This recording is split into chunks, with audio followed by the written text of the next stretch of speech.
मोठ्याने विचारा. सुप्रीम कोर्टाने आज एक जजमेंट दिलंय की राजकीय पक्षांनी जात धर्म किंवा भाषेच्या आधारे मतं मागू नयेत असं त्यांनी मत प्रदर्शित केलं. मी वाचलं ते. माझा पहिला विषय असा मुद्दा असा यातला की हे मुळात ही माणसं जातात कोण कोर्टामध्ये. हे तू हे बंद कर रे. माझं बोलणं चालू असताना या गोष्टी करू नका तुम्ही. मुळात ही माणसं कोण जातात तिथे कोर्टामध्ये ज्याच्यावरती हे कोर्टामध्ये निर्णय दिले जातात. दुसरा विषय असा आहे की या भारताची या देशाची संपूर्ण विभागणी ही भाषावार प्रांतरचनेनुसार झालेली आहे.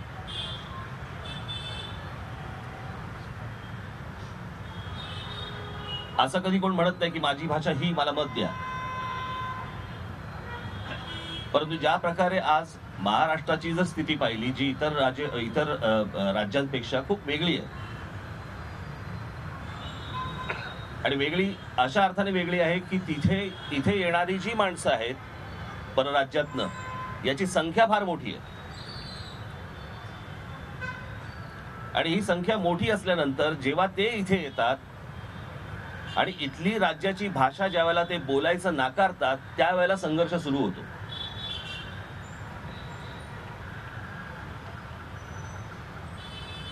आपल्याकडच्या एकूणच अगोदरचं सरकार काय आत्ताचं सरकार काय यांचं एकूणच धोरण पाहता या राज्यामध्ये निर्माण होणारा रोजगार हा इथल्या स्थानिकांना 100% मिळाला पाहिजे ही भूमिका का असत नाही. आणि मग बाहेरच्या राज्यातल्या मुलांना का इथे दिलं जातं. इथल्या मुलांना नोकऱ्या मिळवू देत, त्यांची घरं बसू देत, त्यांची पोटं भरू देत, बाकी त्यांचा विचार करू. हे असले विषय ज्या वेळेला सुरू होतात त्यावेळेला विषय भाषेचा येतो आणि बाकीच्या गोष्टींचा येतो. ही गोष्ट मला असं वाटतं सुप्रीम कोर्टाने पण समजून घेतली पाहिजे. विनाकारण हे विषय काही आणले जात नाहीत आणि विनाकारण लोकांना हे विषय काही पटत नाहीत.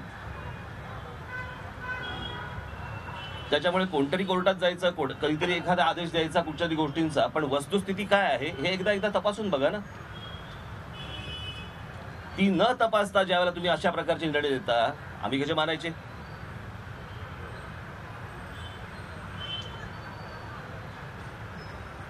आपल्याला लक्षात असेल की महाराष्ट्र नवनिर्माण सेनेचं मोबाईल फोनवरती जे आवाज येतात म्हणजे तुम्हाला पहिल्यांदा की एक इंग्रजीमध्ये येतो, हिंदीमध्ये येतो, मराठी नव्हता. जो आम्ही आंदोलन केल्यानंतर मराठीमध्ये टाकलं गेलं सगळ्या मोबाईल फोनवरती. हे आंदोलन करायची वेळ येते आमच्यावरती. तुम्ही बाकीच्या राज्यामध्ये त्यांच्या भाषांमध्ये तुम्ही टाकता ना सगळ्या मोबाईल फोनवरती. आणि जेव्हा आंदोलन केलं आणि जेव्हा सांगितलं की या राज्याची भाषा मराठी आहे हे पहिल्यांदा मराठी घालं पाहिजे, त्याच्यानंतर तुमच्या दुसऱ्या कुठच्या भाषा असतील त्याच्यामध्ये म्हणजे हिंदी इंग्लिश ती चौथी भाषा नाही.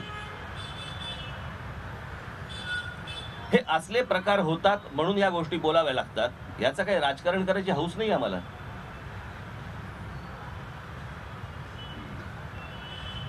आपल्या देशामध्ये जेव्हा धर्मांतर होतात त्या धर्मांतरावरती जर समजा तुम्ही बोललात की मग तुमचा धर्म तुम्ही आणलात असं होतं का. माझ्या धर्माच्या कोणी अंगावरती येऊ नये, मी दुसऱ्यांच्या धर्माच्या अंगावर जाणार नाही, पण समोरच्या अंगावरती आल्यानंतर आम्ही काय करायचं, आमचा धर्म बाजूला ठेवायचा. असं नाही होऊ शकत ना.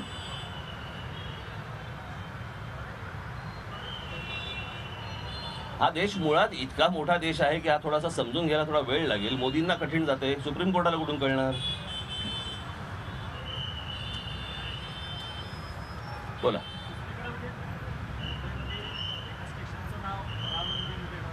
काय अर्थ आहे का त्याला. नाही मला हे गोष्ट कळत नाही. मूळ आता तुमच्या हातामध्ये सत्ता आहे, तुम्हाला राम मंदिर उभारता येत नाहीये, स्टेशनला नावं देत आहे.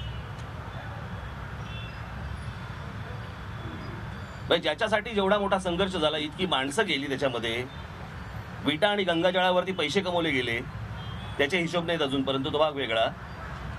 ते राम मंदिर उभारता येत नाहीये, तुम्ही एका स्टेशनला नाव देताय.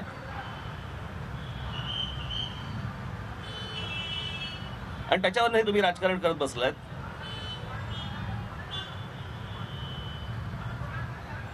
मूळ राम मंदिर का नाही होते. आता तर पूर्ण तुमच्या हातामध्ये बहुमत आहे, तुमच्या हातामध्ये सत्ता आहे, मग ते राम मंदिर आता का नाही होते. ती गोष्ट बाजूला सारायची. म्हणजे एखादा माणूस ज्यावेळेला चांगला असतो त्यावेळेला त्याला चांगलं म्हटलं, आणि एखादा माणूस तोच बदलला की आम्ही समजा वाईट म्हटलं की आम्हाला म्हणणार तुम्ही भूमिका बदलली. आणि जो संघर्ष करून इतके खासदार निवडून आणलेत ज्या राम मंदिरावरती, ते राम मंदिर आता बाजूला सारलंय, तिथे भूमिका बदलली असं कोणीच बोलणार नाही तुमच्यापैकी. हा काय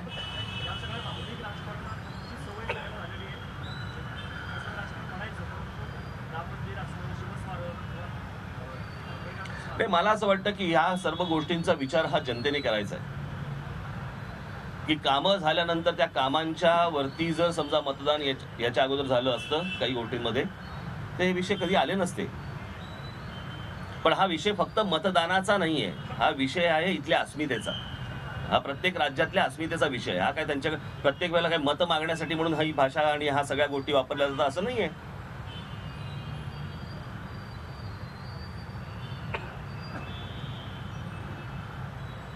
आपण जर समजा म्हटलं की कोणाचं काँग्रेसचं सरकार असताना 10 वर्ष मनमोहन सिंग ज्यावेळेला बघत होते, त्या 10 वर्षामध्ये काहीच या देशात घडलं नाही असं नाहीये, भरपूर गोष्टी घडल्या.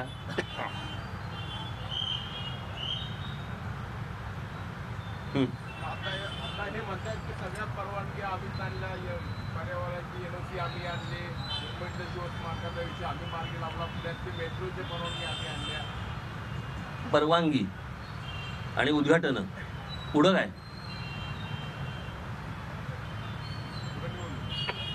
संपला विषय. करायचंय कोणाला स्मारक आहे ना. गेल्या कल्याण डोंबिवलीच्या निवडणुकीच्या वेळेला तुमचे देवेंद्र फडणवीसने सांगितलं होतं 6,500 कोटी रुपये देणार मी कल्याण डोंबिवलीला. कुठे आहेत? 1 रुपयाला नाही. मुंबईसाठी 10,000 कोटी रुपये देणार आहेत. कुठे आहेत का पैसे यांच्याकडे? मुळात तुम्हाला आठवत असेल, मी याच शिवस्मारकावरती मी इथे पुण्यातच बोललो होतो, तुमच्या समोरच बोललो होतो मी की, आणि त्याला काँग्रेसचं सरकार होतं की मुळात काही तोंडाला येईल ते बोलायचं. ह्यांना माहिती नाही, यांना स्कल्पचर म्हणजे काय असतं, पुतळा कसा उभा राहतो, त्याला किती खर्च येतो, त्याला एक शिल्पकार पण लागतो, तो शिल्पकार कोण आहे, काय काही माहिती नाही. पण स्टॅच्यू ऑफ लिबर्टीपेक्षा 2 इंच उंच, मी स्वतः स्टॅच्यू ऑफ लिबर्टी पाहिलंय. स्टॅच्यू ऑफ लिबर्टीपेक्षा 2 इंच उंच जर करायचं असेल तर घोडा केवढा झाला. आणि हे शिल्प तयार करणारा शिल्पकार कोण आहे? इतकं मोठं शिल्प तयार करायची काही याच्या अगोदरचा अनुभव वगैरे काय आहे का? जगात इतक्या देशांकडे इतके पैसे आहेत, पण ते का नाही पुतळे उभे करत? याचं कारण यांना बांधायचंच नाही, यांना करायचंच नाही. आणि तो जो स्टॅच्यू ऑफ लिबर्टी जो उभा आहे ना तिथे, तो एका आयलंडवरती उभा आहे, एका दगडी आयलंडवरती उभा आहे, म्हणून तो उभा तरी राहिला. आणि तोही फ्रान्स गव्हर्नमेंटने दिलाय त्यांना तेव्हा. हे आता तुम्ही भर टाकणार त्या समुद्रामध्ये. हा सगळा जेवढा तुम्ही बोलताय, होणार काहीच नाहीये, पण हे जे बोलताय तेवढा जर समजा खर्च यांनी गड किल्ल्यावरती केला, तर तो इतिहास जर समजा जपला गेला, तर पुढच्या भावी येणाऱ्या पिढ्यांना हे समजू तरी शकेल ना की आमचा राजा कोण होता, आमच्या राजाने काय काय गोष्टी केल्या, काय काय पराक्रम गाजवले, ह्या सगळ्या गोष्टी त्यांच्या समोर उभ्या राहतील. देशभरामध्ये एवढे पुतळे आहेत, जयंत्या आणि पुण्यतिथ्या सोडल्या तर जातं कोण तिकडे त्या पुतळ्यांपाशी? आता परवाच रायगडच्या तलवारीची काय ते तलवार तुटली, ते असलेच प्रकार होणार, कारण लक्षच नाहीये कोणाचं.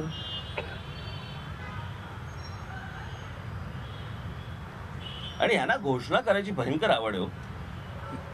या भाजपच्या लोकांना भयंकर आवड आहे प्रत्येक गोष्टीत घोषणा करायची.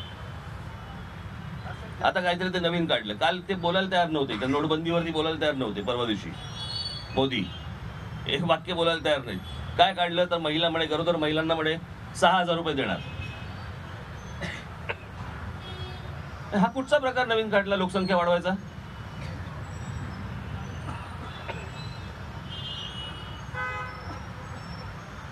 नोटबंदीचा निर्णय घेतला त्यावेळेला किती आवेशामध्ये सांगत होते, 30 तारीख को देखिए, टाळ्या बेळ्या वाजवत होते नाही का? काय झालं ते? काही नाही पुढे. आणि हे सगळं फसलंय हे त्यांच्या बॉडी लँग्वेज मध्ये समजत होतं.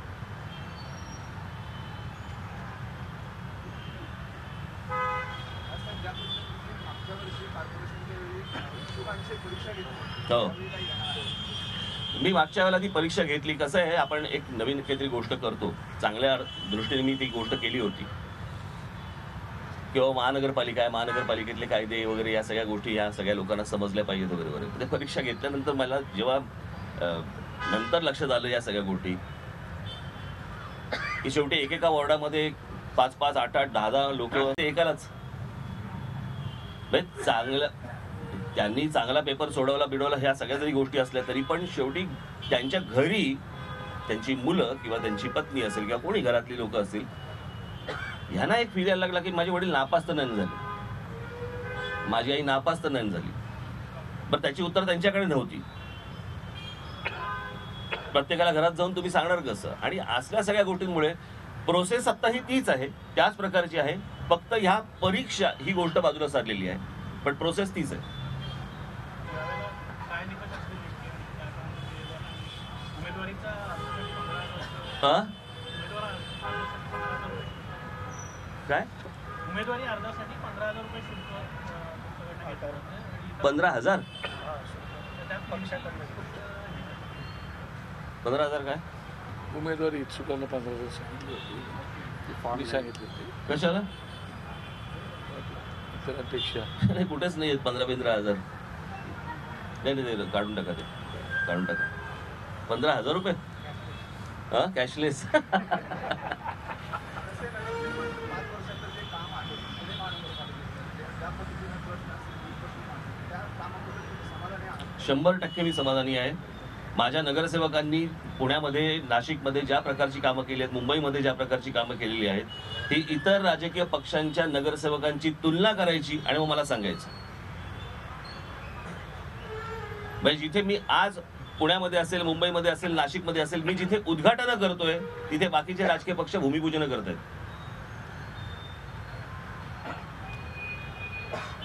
मला तर इच्छा आहे, म्हणजे पुण्यामधले जी काही कामं माझ्या नगरसेवकांनी केली आहेत ती तुम्हाला माहितीच असतील, कल्पना असतीलच, परंतु त्याचबरोबर माझी इच्छा आहे की तुम्हाला मला नाशिकला घेऊन जायचंय. आणि नाशिकमध्ये ज्या प्रकारचे मी प्रोजेक्ट्स राबवलेले आहेत तिथे हे जरूर तुम्ही बघा आणि त्याच्यानंतर मला तुम्ही सांगा हे कुठच्याही इतर शहरांमध्ये राबवले गेले आहेत का आजपर्यंत. तुमच्या कार्यक्षम नगरसेवकांवरतीच भाजपचा नाव आहे. नाही, भाजपचा प्रॉब्लेम असा आहे की 52 साली जन्माला आलेल्या पक्षाला अजूनही उमेदवार सापडत नाहीयेत, हे त्यांचं दुर्दैव आहे. कळलं का? जनसंघाचं नामांतर होऊन भाजप जरी झालं तरी त्यांना अजूनही उमेदवार सापडत नाहीत महाराष्ट्रामध्ये. आता ही जिल्हा परिषदा, पंचायत समित्या झाल्या, त्यालाही काँग्रेस एनसीपीचे लोक निवडून आणले. त्यांनी काँग्रेस एनसीपीच्या लोकांच्या जीवावरती ते निवडून आले. अर्थात तुम्ही बॅनर लाईन टाकली त्यांची सरशी म्हणून, पण ती खरी तर काँग्रेस एनसीपीची सरशी होती. गेल्या वेळी जशी तुमची लाट होती कोण नगरसेवक असे काही ठिकाणी आहेत. तर याचा काँग्रेसचा परिणाम होणार नाही. जे कार्यक्षम नगरसेवक जर भाजपने मिळवले हा म्हणजे माझ्याकडे खूप आहेत. माझ्याकडचा प्रत्येक माणूस हा कार्यक्षम आहे. त्यांच्याकडे प्रॉब्लेम आहे. आणि घेऊन गेलेले परत निवडून येतील ह्याची काही खात्री नाहीये. कसला फटका? आणि ह्या सगळ्या गोष्टी जरा तुम्ही काढून बघा. आता हे तुम्ही आता जी भाजप जी माळ चालू आहे ना आता सगळ्यांची, ही आता 3 वर्षापूर्वी काय होतं? कुठे होती भाजप? ही तेव्हाच्या मोदींवरती मिळालेली सगळी मतं आहेत, अजूनही तेच आहे. तुम्हाला काय म्हणणं आहे? पुण्यामध्ये जी काय समजा मतं पडतील जी काही, ती काय गिरीश बापटांवर पडणार आहे?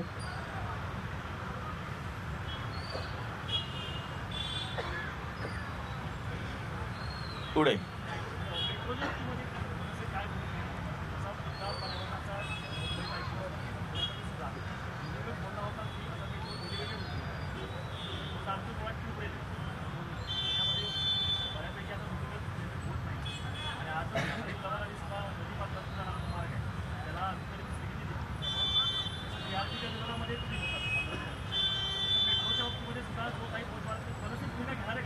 ते बघा, पायाभूत सुविधा ज्यावेळेला तुमच्याकडे आपण आणतो त्यावेळेला त्या आल्या पाहिजेत हे मला मान्य आहे. परंतु शेवटी एका शहराची किती लोकसंख्या वाढवायची आहे तुम्हाला बाकीच्या पायाभूत सुविधा तुम्हाला इतर देता येत नाहीये. तुम्ही फक्त मेट्रो मेट्रो मेट्रो करून हे सुटणार नाही येत ना प्रश्न. म्हणजे आपल्याकडे डीपी आणला जातो, म्हणजे डेव्हलपमेंट प्लॅन आणला जातो, पण आपल्याकडे टाउन प्लॅनिंग आणलं जात नाही, त्याचा विचार केला जात नाही. आणि टाउन प्लॅनिंग जर समजा नसेल तर हे सगळं फसतच जाणार. पुढे काही होणार नाही या शहरांचं.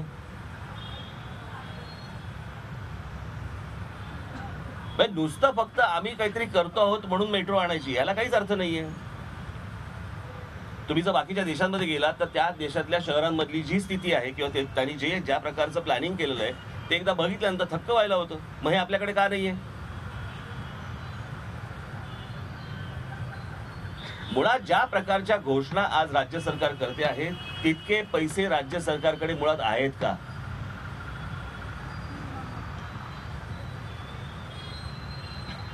कारण आता कसं आहे, पूर्वीसारखं राहिलेलं नाहीये. तुम्हीही खोदून खोदून फार विचारत नाही की हे पैसे आणणार कुठून आहात. मेट्रो करणार, बरं मेट्रो करणार, लिहिलं मेट्रो करणार.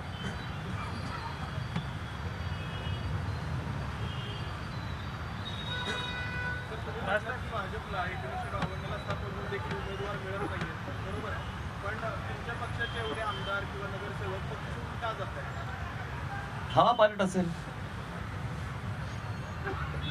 प्रश्न असा आहे, या सगळ्या याच्यामध्ये ही स्थित्यंतरं असतात, पण ही वेळ कधी नाही आली माझ्यावरती की उमेदवार सापडत नाहीये.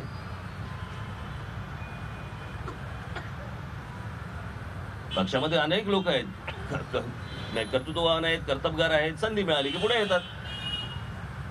पण अशी नाही ना वेळ की दुसऱ्यांच्या खिडकीमध्ये जायचं, बघायचं आतमध्ये कोण आहे, दरवाजातनं फटीतनं बघायचं कोण आहे, असले प्रकार नाही केले ना मी. सर, रवींद्र दंगेकर तुमचे ज्येष्ठ नगरसेवक आहेत, तर त्यांचं स्टेटस आता नक्की काय? मला पण नाही माहिती.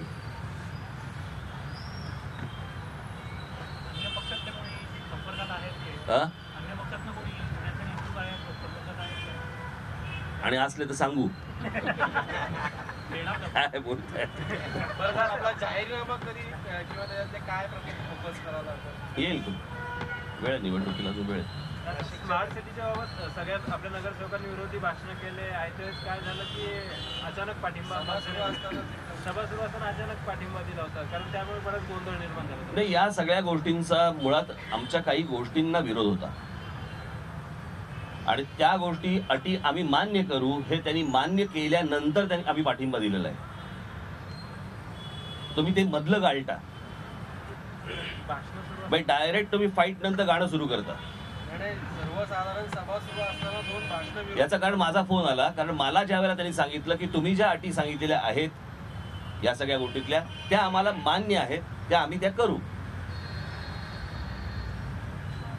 मुळात पहिल्यांदा महानगरपालिकेची स्वायत्तता ही जाता कामा नये. आता सरकारने, केंद्र सरकारने काय सांगितलं होतं, जीएसटी जीएसटी जीएसटी, पुढे काय झालं त्याचं काही नाही.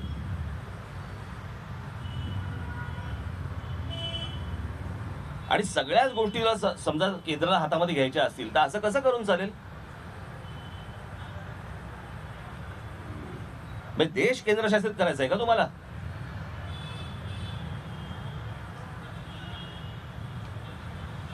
सत्ताबाईमध्ये भाजप स्वबळावरती नारा देत आहे, त्याबद्दल काय? आपण कुठले आहात पहिले सांगा. पुण्यात नाही, कोण आहात? एबीपी माझाचा रिपोर्ट हा, असं सांग ना मला. हा, काय बोलले? की मुंबईमध्ये भाजप स्वबळावरती निवडणूक पालिकेची लढवते असं जे नेते सांगतात, तर याबद्दल काय? मी काय याच्यावर प्रतिक्रिया देणार? ह्याच्यावरती काय प्रतिक्रिया पाहिजे? मला प्रश्न नाही कळला तुमचा. शिवसेना आणि भाजप ते त्यांचं त्यांना विचारा, त्याची उत्तर मी कुठे द्यायची हो? काय वाटतं तुम्हाला पहिल्या मजल्यावर जे भांडण चाललंय, काय वाटतं? काय कोण, काय कारण काय असेल असं वाटतं? मला काय करायचं? ते भांडतायत, मी आपलं चाललोय रस्त्याने माझ्या. ते त्यांचे त्यांना विचारा ना. मनसेबद्दल बोलूयात. जर आता समजा पुण्यामध्ये पण आम्ही तोडगावर येऊ किंवा गरज पडल्यात आमची दारं उघडी आहेत असे सगळे पक्ष बोलत असतात. तुम्हाला ही चांगली कामं करायची वाटतं की पुन्हा पाठिंबा देण्याऐवजी आपणच ती करूयात, आपलं अशा स्थितीमध्ये येण्यासाठी तोडगाव सत्ता पालिकेत यायला पाहिजे. अशा वेळी तुमच्या मनात काही आला की आहेत का की आपली पण दारं उघडी आहेत? नाही, दारा खिडक्यांचा विषय नाहीये. आम्ही पूर्ण ताकदीने या निवडणुकीमध्ये उतरणार आहोत. गेल्या वेळी पुणेकरांना प्रमुख विरोधी पक्ष म्हणून सत्ता तुमच्याकडे दिली. टोटल 5 वर्षात विरोधी पक्ष म्हणून तुमच्या पक्षाच्या नगरसेवकांनी कुठलाही ठसा उमटवलेला नाही. तर तुम्हाला काय वाटतं? कारण कधी म्हणजे कामं केली काय तर केली आहेत हे मान्य करा. पण विरोधी पक्ष म्हणून एक महत्त्वाचा नाही, प्रश्न मला असं वाटतं विरोधी पक्ष याचा अर्थ विरोधाला विरोध असा नाही होत. पुणेकरांचे प्रश्न कुठले मांडले असं जर विचार केला पुणेकरांचे प्रश्न कुठचे मांडले मला असं वाटतं आपण कुठल्या सकाळ मी आपल्याला यादी द्यायला तयार आहे, पण ती यादी छापायची मग, कळलं का? ती पूर्णपणे छापायची. आम्ही कुठचे विषय आतापर्यंत सभागृहामध्ये मांडले माझ्या नगरसेवकांनी, कुठच्या गोष्टीसाठी सभागृहामध्ये आंदोलनं झाली, कुठच्या गोष्टींसाठी सभागृहाच्या बाहेर आंदोलनं झाली, हे मग छापायचं. पण नेहमीच छापणार हे मी सांगतो कारण माझ्याकडे सगळा त्याचा अपडेट असतो त्या सगळ्या गोष्टींचा, त्याच्यामुळे त्या सगळ्या गोष्टी तुम्हाला मी पाठवून देईन.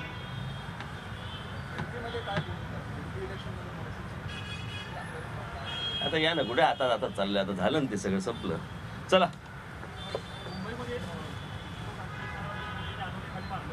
त्यांना प्रश्न विचारा, त्यांना प्रश्न विचारा. धन्यवाद. ॲपचं लॉन्च हा बोल काय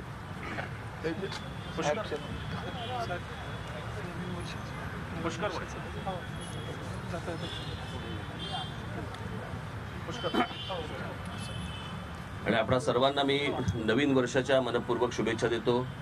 नवीन वर्षात तुम्ही आमच्याशी चांगले वागाल अशी अपेक्षा धरतो. धन्यवाद.